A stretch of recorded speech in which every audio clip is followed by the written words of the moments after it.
Hey guys, we're back with some more of the letter. When we last left off, we finally confirmed Isabella's death.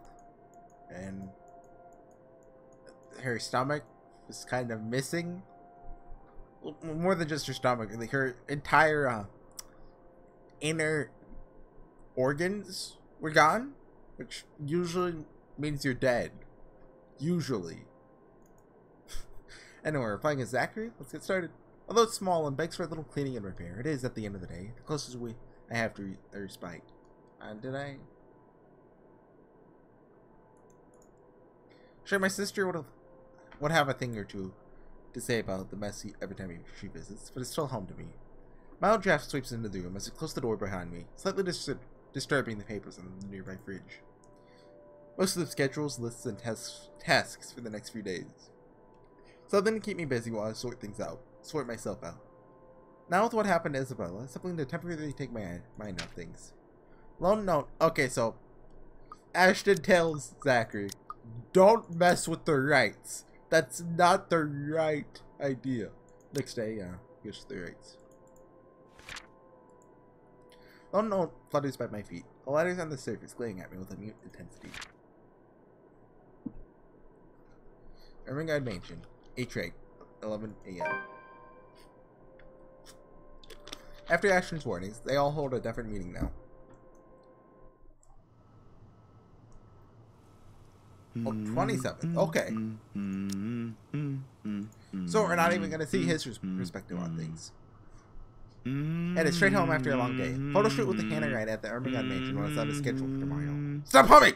During Ashton's warnings about the couple, he now felt anxious about the whole thing. Next 2 days rushed by in a blur. Altogether, leaving a collective mess of work suddenly piling up. And the new unexpected acquaintances, or friends. Hold on, when did Hannah 29th? Depends on how you look at it, really. Either way, stuck developing these photos at 3 in the morning to reach a deadline set by an overeager art director. And what day did the party happen? Was that the... Okay, it's the 28th. Don't get me wrong, Julius is good, has a vision, knows what he wants, but dang, he can be too enthusiastic sometimes. Doesn't matter when you couldn't sleep anyway. There's nothing new in it, of course. The years of working as a freelance photographer, something I've grown used to. Get to know people, build a client base, do good work, and cash in some late hours if need be. Rinse and repeat.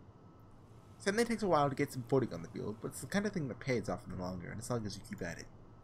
Given enough time, you might end up with big names on your client list. Names like Third Rights in particular.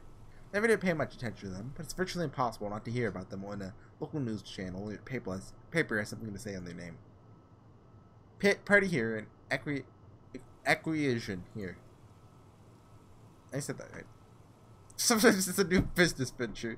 Other times it's an everyday gossip that technically follows popular people like that. So do they just call them Third Rights? Because that's like a pretty common last name. Not in a million years did I ever imagine I'd end up working for such a high-profile couple. Between that and the fuss that comes with, there's been no time to ponder over whatever happened to Isabella or why Ash is so adamant we keep away from the pair. They do seem like the good folk, though, despite the whole fame thing. Sure, there's a rumor running around years ago about him being involved in some business scandal. Wait, hold on. Everyone at Forensics saw the letter. That means you can't kill anyone. 5 people saw it! Woo! But just like every gossip blown out of proportion by the media, nothing came of it. Eventually, it simply died down.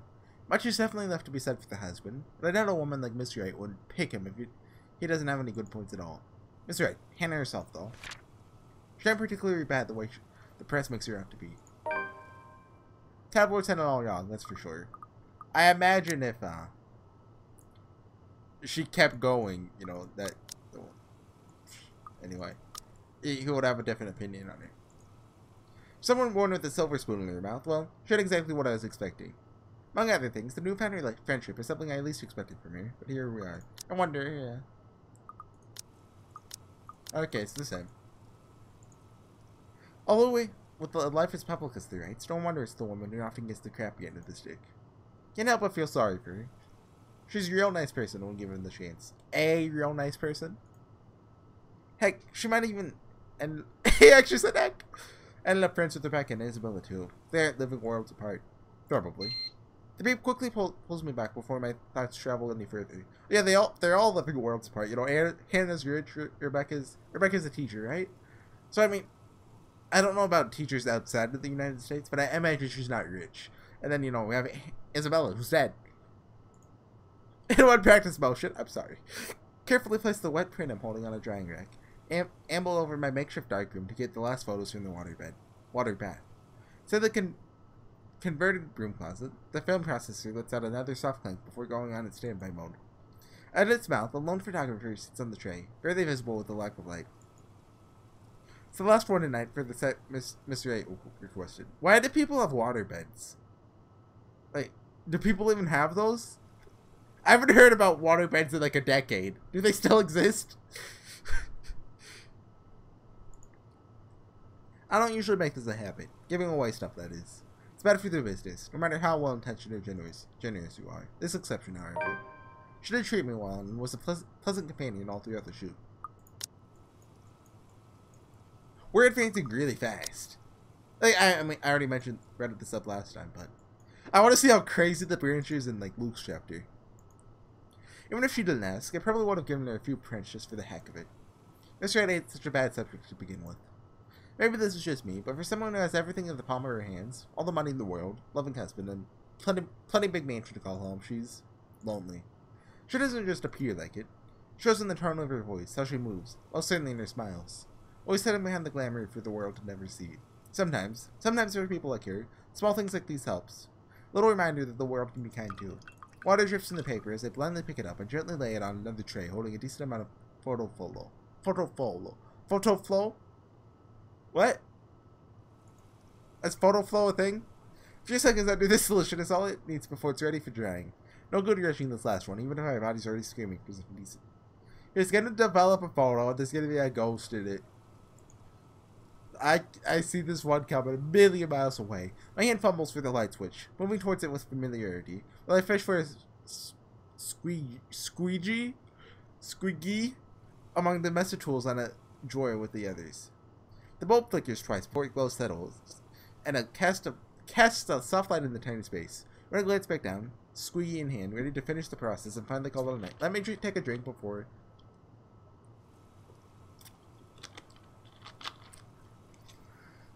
Okay. What on earth? Her head's gone. No, well, it's not gone. It's there. Blurred and distorted beyond recognition, I think. Look, that's not saying there's a ghost here loud enough. The area completely smudged, leaving no trace of the same sweet smile the good woman carried in the previous prints. Look, you should be like standing behind you and smiling towards the camera. That'd be spooky. Damn, that was too careless. Kind of a mistake to make, of course. One is negligent enough to pick a newly processed photo in the dark, like I apparently did. That has happened before. Loads of times, actually. I still can't help but feel a small pang of frustration over one mistake a newbie would likely make. With this eye, I reach up to the switch again, intending to develop a new one from scratch. It could pass off for one of those supernatural pictures they show on TV, though. Memory clicks. One cursory thought in the sea of many, and a short yet distinct second from the day before. Glimpse is all I got. It was enough to burn the image in my mind. There's a shadow. No. A woman. In her 20s or early 30s, maybe. With how far gone her flesh has become, alone has become, it's not possible to tell at first glance. Skin itself has already taken a sickly pale color, browner in most parts, blood dripping from every open gash and lesion in her body. Bony hands grip Mr. Wright's neck like a noose, staining the skin underneath with a vibrant shade of scarlet. Nothing like violence feels like in her eyes. Zachary? Not for me, but for Mr. Wright. Zach, is something... No, there's nothing wrong. I just remembered something, that's all. Let's get back to the pictures. Can you move a bit more to the left, yeah? They just kind of block the ghost behind you? That'd be perfect. Memory alone is enough to make me rich. Journal update? Huh? Okay, we don't have a journal anymore, guys.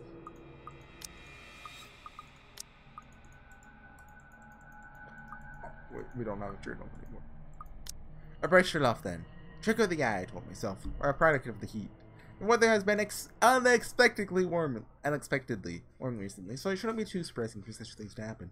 Well, blaming this on the usual fatigue, overworked brain, the weather, or an amateur error on my part is far more convenient.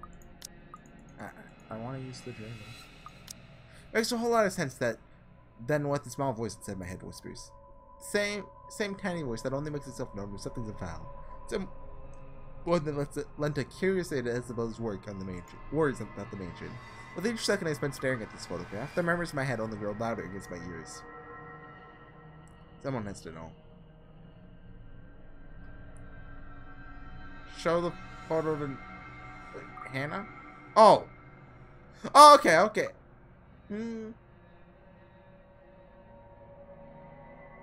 I was thinking, I got Hannah and Rebecca confused, so I was like, yeah, I totally forgot Hannah's name. Ashton will tell us, ghosts don't exist. And then Hannah will be like, well, just print a new one.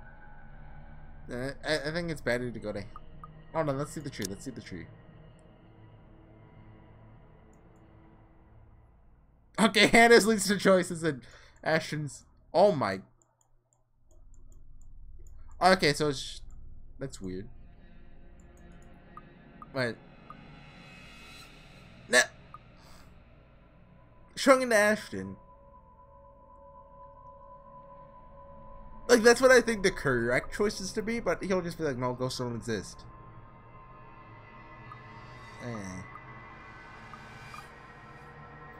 Let's do it. Ash will give me flack for this, he will. Yes, he will. And I assume that's the bottom choice. I'm not gonna hear what he's gonna say about this the moment I bring it up. Heck, before he even sees anything, I'll wager. This guy's a skeptic through and through. I'll take more than my account for him to even consider this. Won't even end there. Say something enough to raise the hairs at the back of your neck and leave you wanting to flee or hide. What do you think is the least of my concerns? I'm no hero. There's a title best reserved for someone else. Still, this will help him change his mind. It's worth a try. Won't bring Isabella back. It's far too late for that. But you certainly won't wish for anything to happen to us either. Oh? That's kind of weird. There's two choices. Well, three branches there. We got the middle one.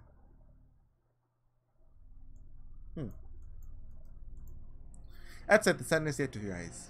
Still got a few hours before dawn. Enough to mull over how I'll go about this with him. Plenty of space to check if I'll get the same result if I redo the process again. How did her in Isabella's relationship with Luke? Ashton. Okay, that's fine. Yeah, not Luke. We need to talk to Luke. The film processor hums back to life at my touch. The light switch goes off with a soft click. Darkness embraces the small closet again. Somehow those urban legends don't sound so silly now. Sometimes I wish Ash would make himself easier to find. 24 messages, 13 phone calls, and one visit to his flat later. Still have no idea which rock in Luxborn he went off to hide under again. The guy has his own place, but refuses to stay in it. Has his own phone, but doesn't answer any of the calls or give any indication he's gotten my messages. Most of the time, he'll just show up on my front door. Sometimes in the middle of the night, complaining how uncomfortable it is to sleep at the back of his car.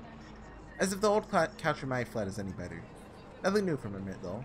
But a bit frustrating, really. There's the police precinct, of course. Then again, he's not there most of the time, either. But that's also true for today. He's likely on another stakeout. There's nothing much for me to do but to wait if that's the case. Let's just hope I'm lucky enough today. While Luxborn is a relatively peaceful city boasting a low crime rate, the precinct stays abuzz with activity. I feel you, man. I feel you. Like, come on, you can relate to that guy. He's just drawn in, like, you know, squares. His face is just a line. And look how down he looks. I feel bad for him. As soon as they open the glass front doors, murmurs coming from the people waiting in the lobby welcome me. Officers are occasionally seen shuffling in and out of the rooms, greeting civilians with a casual smile and a polite nod. Some, though, look a little worse for wear, like their receptionist, who looked at me with much disdain the moment I arrived. Thankfully, I won't have to deal with him today. Before I can even step in, Ashley's voice, though low, comes from the hallway adjacent to the lobby. Not even for just 1 minute? No. The case was dismissed, remember? You were the one handling that case. If you want access to those records, you've got to ask Chief. I was taken off it before shit went to hell. Why do you even bother? Even Professor Clark seems to have given up on that. Ashton is about to call us stupid. Well, Never mind, you won't understand. Right. I know you owe Professor Clark a lot, but the right guy isn't just someone you mess with. They've got the money. Who knows what else gets swept under the rug with them involved. That takes a special kind of ignorant not to know. And a smart person to know which boundaries he can't cross. You're a bright guy, you'll figure it out. In any case, I've got to get going. Another missing person case on my hand. Benjamin on the front desk looks like he's about to maul someone after the fourth one yesterday. Oh yeah, they're all for forensics. Huh? Wonder how they died.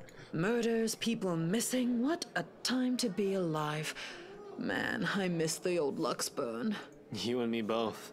I'll see ya. Gonna go grab some lunch. It's Luxburn, not Luxborn. He notices me first as soon as he enters the lobby and pauses. Confusion briefly crosses his face until I fish out the phone from my pocket and wave it up. Both his hands are formed into fists at his side, which he promptly hides into his pockets as soon as he notices I'm staring. I'm wrong to think this one will be easy as the other times. As easy, coming out here and just talking. But with the word stuck in my throat, that plan has been quickly thrown out the window. We don't talk in the first place. We rarely ever do. When misunderstandings like this happen, the next day, we're just back to the way things are, like nothing occurred at all. Did our relationship with her change? Okay, not to do that choice. I've noticed that as soon as you make the choice, the relationship changes. Oh, we got the middle one. Don't know why, but we did. None of those fights ever involved fists or bruised jaws, though. Or a dead friend. An excuse is already forming in my head when he moves, stopping my thoughts with a little tap on my shoulder, walks past me straight to the door. He gestures with his head towards their very urgent receptionist when I raise an eyebrow in question. Over lunch. I haven't eaten anything since last night, and Benjamin there doesn't really like loiterers around here. Wordlessly, I follow after him, but not after sending the poor guy behind the table an apologetic smile. Hopefully, things haven't completely fallen apart yet. Even with that, lunch is still every bit as awkward as I imagined it would be. And we'll get, a line describing the food that I will not read out. As expected, he takes a seat in the farthest corner of the cafe. And, I don't really know if I should call it a CG or not, but a good way from the window, but easily allows a view of who comes and goes. Secluded enough not to be disturbed by the lunch hour, I sure be overheard by a curious bystander.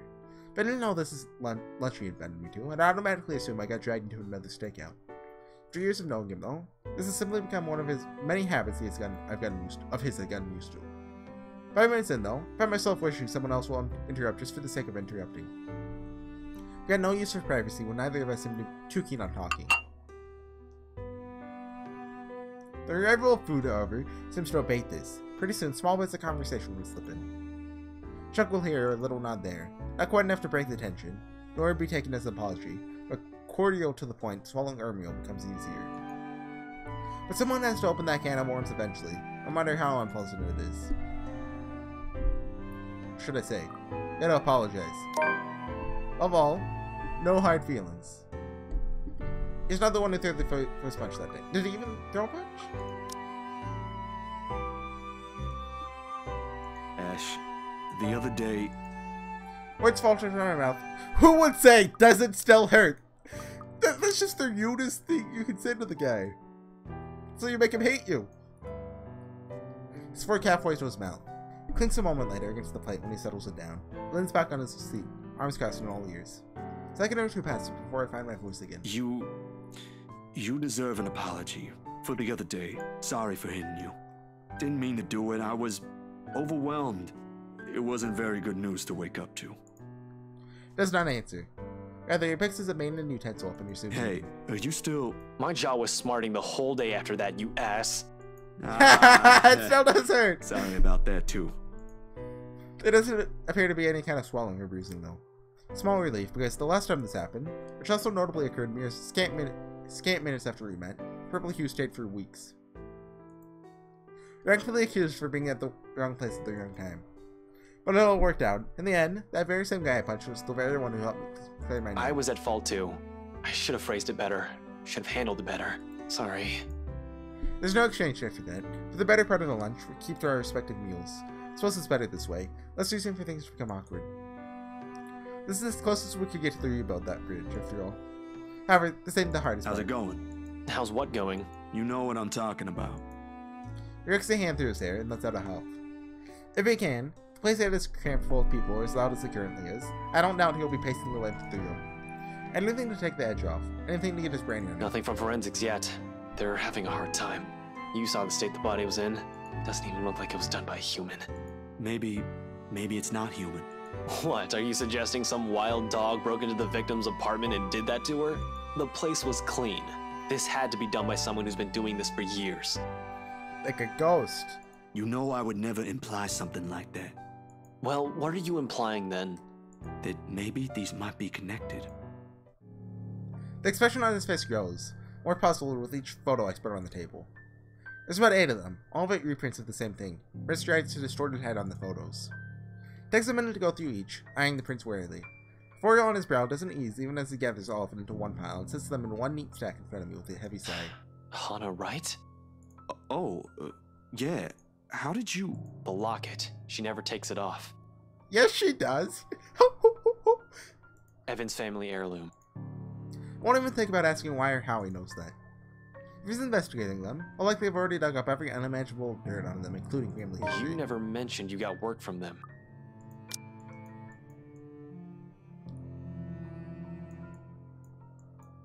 So... Okay, all 3 of them meet here. Okay. Yesterday, yeah. It's just a small feature for a magazine. Interviews, photos, standard stuff, nothing big. But see, here's the thing. I don't know how else to put this out there without sounding crazy, but there really is something odd with that place. Remember the letter? He drags in a breath, reaches up his nose and pinches it. Like the action alone will help grant him all the patience in the world to continue this conversation. Please tell me this isn't about that again. No, Ash, you've got to listen this time. I am listening, and I can't believe that just came out of your mouth. These are some blurred out photos, and that letter is just a stupid prank. I expected this from Isabella, not you. You're the photographer here. I don't see any need to get worked up over this. I know what you mean, but will you hear me out first? Ash leans back on his seat and doesn't say anything further. He gestures for me to continue with a wave of his hand. Impatience clearly on his face. Any other person telling him this, and he'll walk out without batting an eye. I suppose the only reason he's giving me the benefit of the doubt is because we know each other. Ash, I don't easily buy into these things as much as you do. Yesterday, though, behind Hana. He blinks at that, his eyebrows lifting momentarily before settling into a deep drop. Hana? Since when were you on a first-name basis with the right missus? Okay, hold on. Who doesn't call each other by their first names? Like, okay, look, even if they just, met, or like, oh, hey, I'm here to take photos, cool. Calling her Hannah, that's not weird. Why does that even matter? I thought you said this was just a gig. His voice stays level, but the accusation in it is clear as day. Hits a nerve in me, somehow. More than that tone usually does. I do get where he's coming from, but it's not the point here. One down. All the things I said, my connection to the rights is the first thing he points out. As much as I wanted to keep my own annoyance at bay, I can't stop it from seeping into my voice. That's completely beside the point here, Ash. I warned you, Zach. I get it, alright? But you can't just expect me to turn it down after I made a commitment to a client. I've got to put food on my table. I didn't say you shouldn't, but you should not be messing with them. I wasn't messing with them. And this isn't? Waves the photos in front of me before dropping the pile on the table with a loud smack. I don't need a look to know we've already attracted some attention from the lunchtime crowd. Besides, turning away from him feels almost the same as admitting he's right. There are things more important than his dang case right now. We'll shoot, see that. It was a job, and that ain't how these photos were intended to come out. You think I'd go out of my way just to edit something like this? There's something weird going on here. And you think Luke Wright will see it that way? You think the Wright missus will find it amusing? I did not do this for my amusement, Ash. People's lives might be at stake here. If you understood that in the first place, we wouldn't be having this stupid talk. Luke fucking Wright is a dangerous man, Zach. What did Luke do? Keep hanging around them and you'll find yourself burnt to a crisp in your apartment or floating down a river 3 days later. Look, Luke's just the type of guy who wants a helipad. Don't think too badly of him, okay? This case is... Will you stop talking about the damn case for once and just listen to me? Why do you think Isabella's... Don't you dare bring her into this. We're talking about you and this stupid... Oh, of course you don't want to talk about it. She's dead because of your own fucking incompetence! Zachary, that's too far. That's too far. You just apologize to him. Come on, dude. Every expression drains from his face as soon as the words are out of my mouth. They fit their mark. Each utterance skates, sharp with nothing but anger and the truth. Yet there are also things I won't typically say out loud in good company, rather ease people into it before letting it fall. Almost immediately, a wave of regret washes Ash, over me. dude, that ain't what I meant to. You said enough, Zach. Can I go back and choose the other option? Then in other words, he stands, his chair scraping loudly against the floor, all while my brain races to find something to fix this. I resent a fragile friendship by any means, but I think we've gone past the stage when we find everything the other says insulting. But there are times when letters and phrases alone can cut deeper than any blade. Mine might not even leave a scar. Okay, look. I have a way to fix this. Zachary dies, okay? And then Ashton will be like, he's right, ghosts exist! See? And you'll be like, I'm sorry for being mad at you, it is my fault. See? We're all good. Give me a second, give me a second.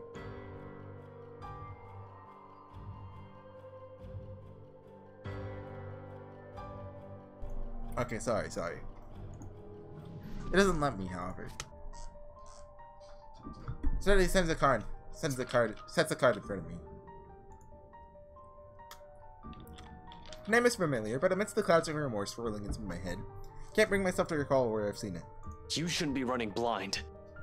Call this guy. He'll be less inclined to shout at you. Might even talk some sense into you. I don't see his face when he leaves, but it's only when the store's bell chimes again do I breathe. Oh, still can't read this. Thanks, Journal. I don't want to read you or anything. How far are we? 20. We can call it there. I'd like to read the journal, but you know we can't. How far are we into this? Still got a ways to go, but you know the branch goes quicker, so I'd say. We're like not halfway through yet, but we're pretty close to it, huh? Wonder, is this gonna keep getting shorter as it goes on? You know, I imagine it's gonna be longer, but at the same time, writing for, you know, all these different scenarios, you know, it would make sense for it to actually get shorter. Huh. Anyway, I'll see you guys next time with some more of the letter. See you guys then. Bye. Oh, I forgot. I don't have a hotkey or anything. I have to go to OBS and click stop recording, but I didn't do that. So I'll see you guys next time. Bye.